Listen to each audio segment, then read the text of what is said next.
Hello, this is John Speelman with the latest video version of my latest column, which is number 173 in fact.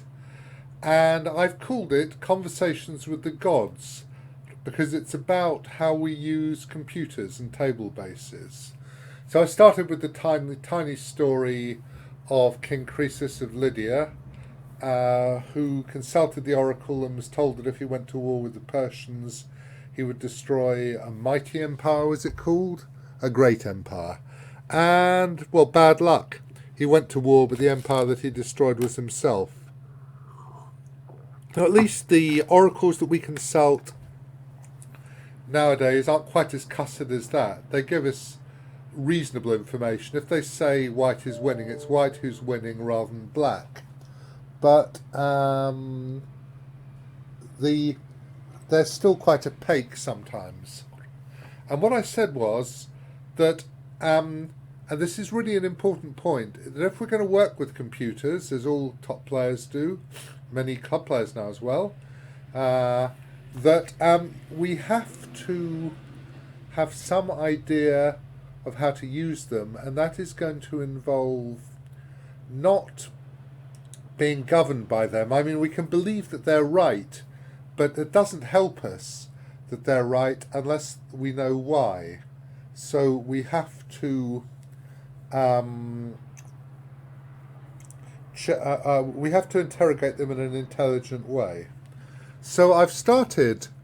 There are a couple of examples from the candidates. Oh, I'm just going to check we are recording. We are, yes. Otherwise, it would be extremely annoying. And so let's go to my chess space, and I've column 173.pgn, as you might imagine.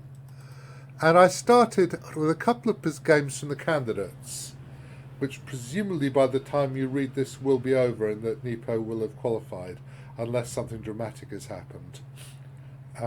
Today, Saturday, well, nothing can happen on Saturday actually, because it's a rest day. I'm recording on Saturday, so maybe Nepo is now within one draw of qualifying for the World Championship match.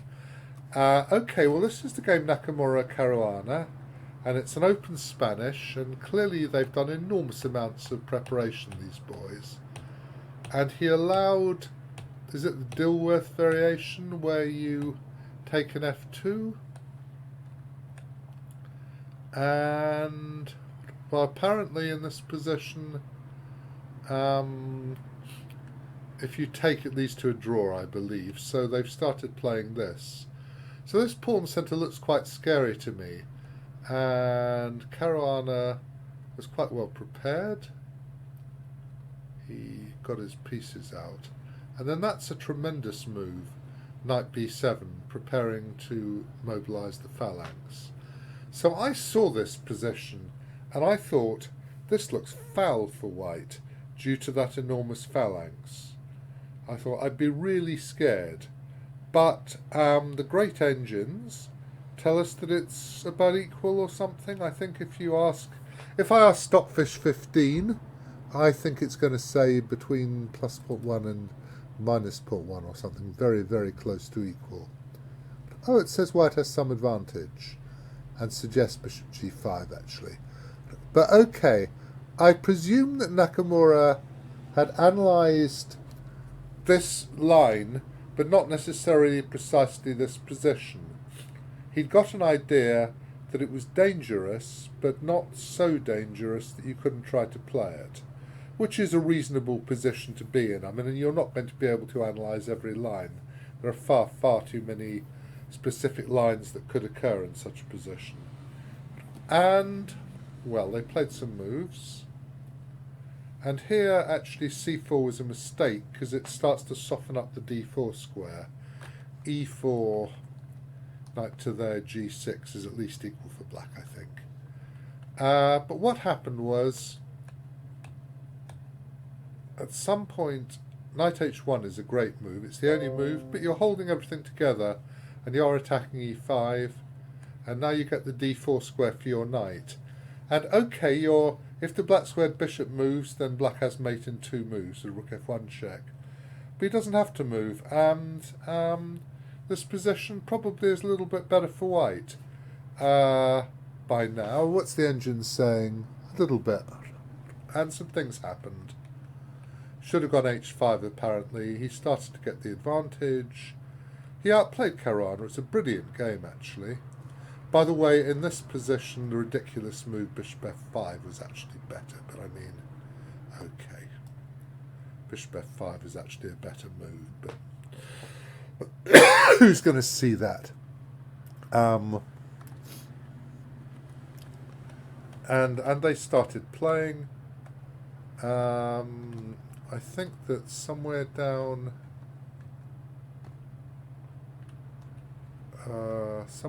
here something happened.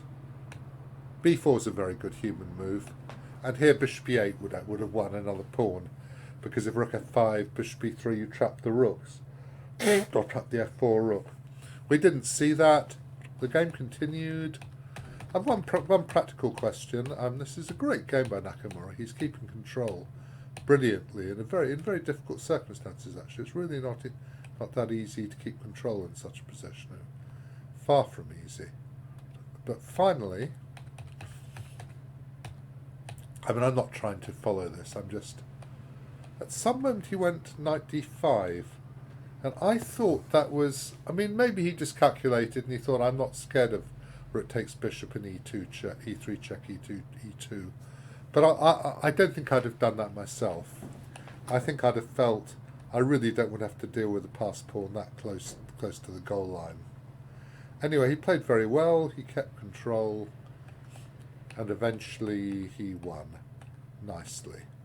So a very fine game by Nakamura. One of the best games of the tournament, I would say. But from our point of view, the interesting thing is that round about here, when black gets this huge phalanx, Nakamura had done enough work with the computer to realise that he wasn't worse and he could play this for a win. Because as I said, my first thought in looking at this was, oh my god, black's going to roll white up with those pawns. But it's not true. It's a misevaluation. And engines will do that for us now. They will give us evaluations which are different from what we imagined. And, you know, it's one of the great things about them. So that's this one. I don't think I've even changed anything, have I? The next one is this Duda Caruana game, which is a line of the Gioca piano. I think that it's all slightly different. I never quite know what is exactly different and the same. But what white takes, I would have thought, looking at this position, naively, I would have imagined that this position was at least equal for black, due to the half-open f-file and the dark squared bishop on that lovely diagonal. But in fact what happens is that within a few moves, white has repulsed black, and I think if rook g6 you can just play king h1, nothing really happens. Is that true? So if he goes rook g6 here at this point, what do they do? I'm going to ask the engine. I'm not that interested in the...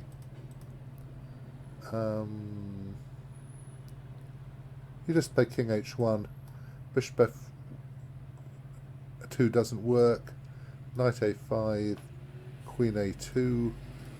You can double the rooks, and then you've got time to play knight h2. And white has too many pieces defending, so it doesn't really work. And what happened? Caruana got excited and played g5. He's a little bit worse here, but nothing special. The thing is, if you think about this dispassionately, both the the knight is an a5, which is not a square it wants to be on. I don't think he could have gone knight e7 because of... I'm assuming if knight e7, you play pawn takes pawn, do you? No. I mean, you'd have thought that this would be a better way to play, because although with another piece attacking on the king's side, you'd think black could do something, but maybe not. I mean, they've analysed this with engines, and you know the engines will have told them, and that they don't have an event horizon problem anymore. So, you know, if the position looks unclear, they carry on analysing. They don't just stop because it's a certain number of moves. So g5 is a bit too enthusiastic. d4, and okay, it's all very splendid, but now he's been cut out of the king side. You've cut out the knight and the dark squared bishop, so white is actually 2 minor pieces up on the king side. And although black has a nice file, it doesn't really matter. That's a very good move. And that's another... No, I think the engine even wanted to go queen e7 here, but so what? And now h4 exclam. If g4, knight g5, the e6 pawn is very weak. And Judah got a 1 position. I wondered if he could have tried rook g4 here to cause some trouble, but I'm sure it's not. It's occurred to me as an idea. You just go rook g1 and nothing's happening really. It just isn't going to work, is it? Yeah, it's all falling apart. Okay, so what happened was Judah got the advantage. He then got a little bit nervous, and you can see why he would get nervous. It was going to be his first win of the tournament, and at this point he could have played knight e6, but he didn't want to give the man a passed pawn, which is absolutely understandable in human terms, if not in machine terms. Okay, this is winning for white after rook g5. I mean, it's completely winning, says the engine. But you look at the passed pawn and you think, oh God, am I going to mess this up again? And you get upset. If a3, you go rook takes pawn with check, king g8. Sorry, not rook h8 check, certainly not. Knight g4. And this is very, very nice and pleasant for an engine, but it is not nice and pleasant for a person. You wonder whether a2 is a move, though then knight takes rook and queen takes pawn. You wonder, can you play rook takes knight in a2 or something? You just don't know exactly. You know, if rook takes knight, I suppose probably knight checks takes queen might be the way to do it. But, you know, rook takes knight... sorry, I'm leaning forward. You may not be able to see me very well. Rook takes is good enough. a2 and check, and you're going to win everything with check on here. So, I mean, yes, of course it's completely winning, but there's a passed pawn and you're nervous. And Judah did it, though at some stage he dissipated some of the advantage, I think. And eventually he got there, and he played. He won a piece at some moment. That was a good move, knight h7. Okay, I mean, this game's been shown elsewhere. It's a question of what was going on in human terms, not in computer. That's quite a computery move, rook a2, actually. And they got to an ending and he won. But, so the important thing again was that the position with the half-open f-file is not dangerous because white has enough minor pieces defending.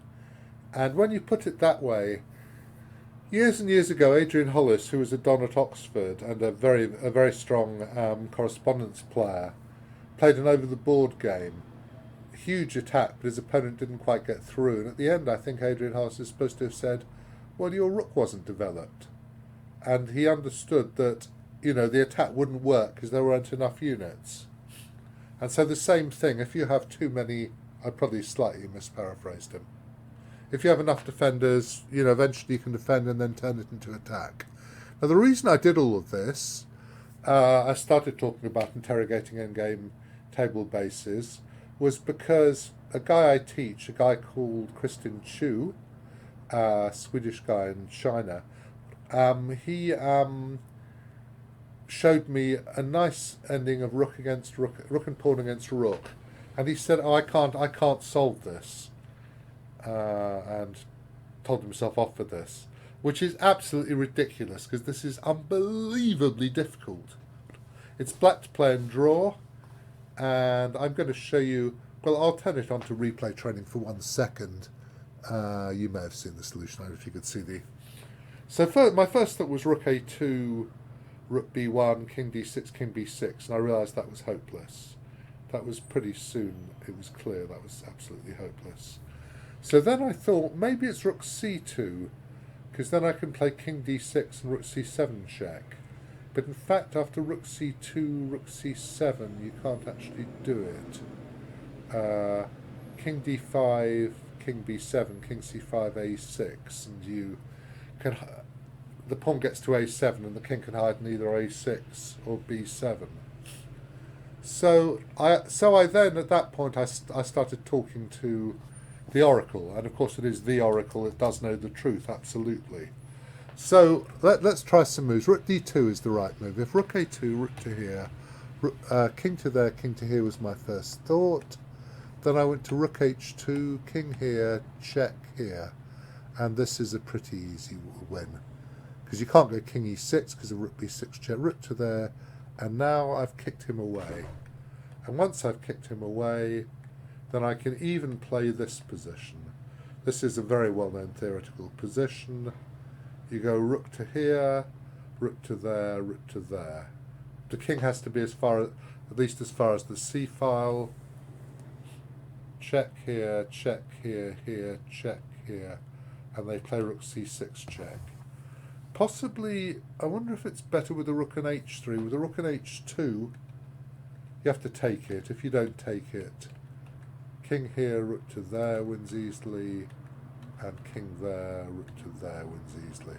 So you take the rook, and the question is whether you can now force white to play the position, but in fact you can't. You can't, because after queen to there check, you're able quite soon to win the rook, as you'd expect. So you don't get queen v rook. I'm not sure. Maybe with the rook and h3 you can play with a rook against a queen. I'm not sure. I'd have to check. Well, I could interrogate the table base, actually. It would be a sensible thing to do in some ways. But I'm not sure. I think I'll do this another time. But so then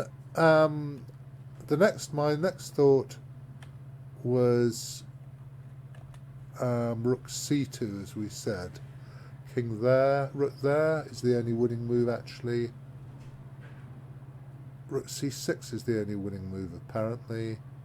Check here, and you can't stop.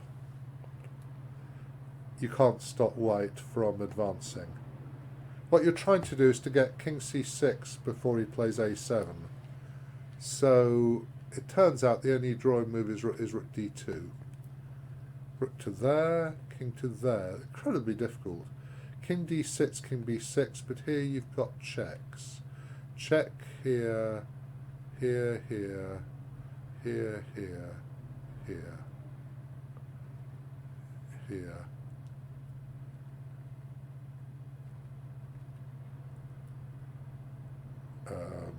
Here.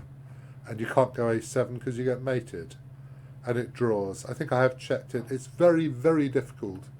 And I had to, what I did, I went to a table base, I interrogated it, I went backwards and forwards and stuck it in chess space, and eventually got a sensible line. But absolutely very, very difficult. Some rook and pawn against rook is very difficult. So that was that. And I just thought I'd finish off by some table-based positions. Of course, they don't have to not have pawns. They can have anything up to 7 pieces. But I happen to have recently seen several positions without any pawns. This was Ding against Prague. Well, it is a draw, and he managed to draw it. This was another game. Unusual balance, 2 rooks against a rook and a bishop, also a draw. In this case, black defended himself very well for a very long time. I'm not trying to, obviously, round and round they went, and round they went, and black did defend himself at all times, I believe. But eventually, as they got to they got to this position, and since he was about to run into the 50 move rule, white offered the rook and bishops, very charitably offering to go into play another 50 moves, the rook and against a bishop. So black knew, of course, that he should exchange rooks, but why should he? Because it's too many moves. So he didn't even really bother, he just let it happen. Here, of course, white is completely winning.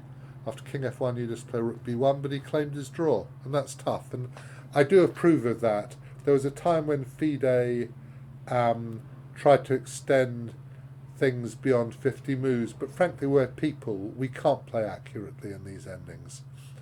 And 50 moves is a jolly long time to torture somebody. Anyway, so that was a draw. And then the last one is the most interesting, actually. This is Matirosian against Emre Khan. They got to this position.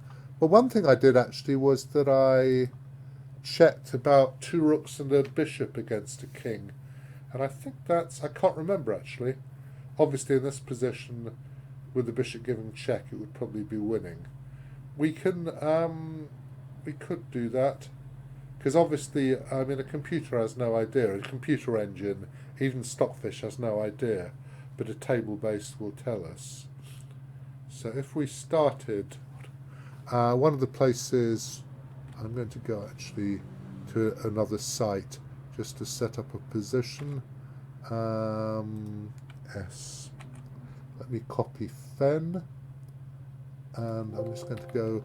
This is another site, because I'm going to go to Liege, actually, I know. Because ChessBase doesn't have this facility. It has many nice facilities, but not this one. But this is actually, if I go Tools, Board Editor here, is it going to give me a board editor? Yep. And I stick in a Fen. Then I can now actually ask, it's the wrong way around, that doesn't matter. I can ask and then gain table base. And it tells me it's lost. Now what I wanted to do, I wanted to go to the board editor. I wanted to change this to a bishop.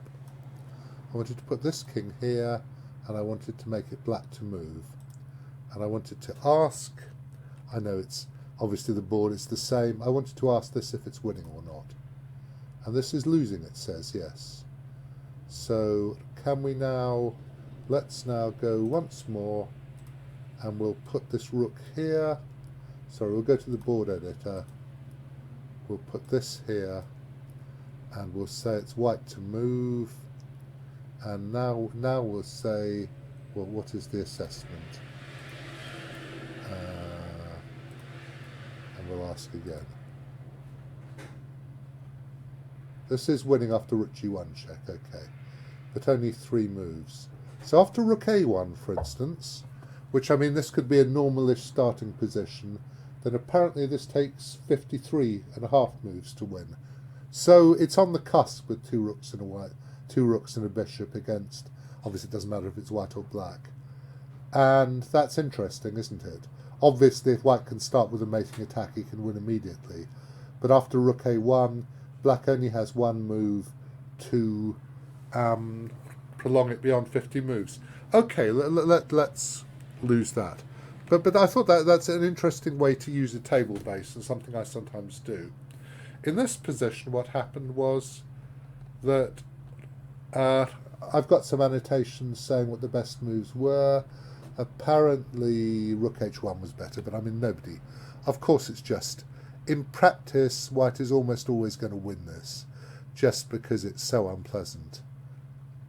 I thought he should... King g7 is a bit of a mistake. Rook ha4 actually does draw, apparently, which is completely unobvious, of course. But King g7 does give him a win. I thought maybe he should have tried King h8 and tried to play against the mad rooks, which would at least be some fun, I think. I don't know if you can go rook... I don't know if you can try rook a8 here. I know it's... If you go king takes rook, you walk the rook up and down the c-file. When he gets to rook c2 check, king b1, you switch to the rook b2 check and you just draw. Here this is winning immediately.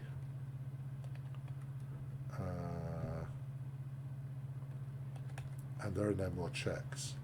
I just thought that might have been more fun, because if I am defending such a thing, I would like to annoy my opponent as much as possible, because I think he's torturing me, and I want to make his life as not joyful as possible. I don't know if king g6, I know it's like, oh, you can play rook f6 check, can't you? You can actually mate them. So if king g6, you can go check. I mean, we're now well within the realms of human analysis, of course. And what happened was that he won this. now he's threatening knight f6 check, and not threatening to win the rook actually with knight f6 check. Doubles rooks. There are no stalemates. Check. He resigned because he's losing a rook. So that was quite interesting, I thought. And as you saw, the way I use a table base, if it's something like an ending without pawns, I'm not really interested in how to win, unless it's king and two knights against king and pawn. I might be interested. Of course, king, bishop, and knight, and one should know how to do.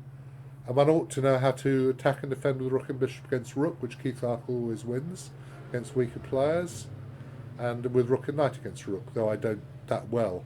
But it's interesting to have an assessment, just to know. Okay, well, I hope this has been interesting, and I will be back with you in a fortnight. It's Saturday the 2nd today, so this will be coming out on Sunday the 3rd. And on Sunday the 17th,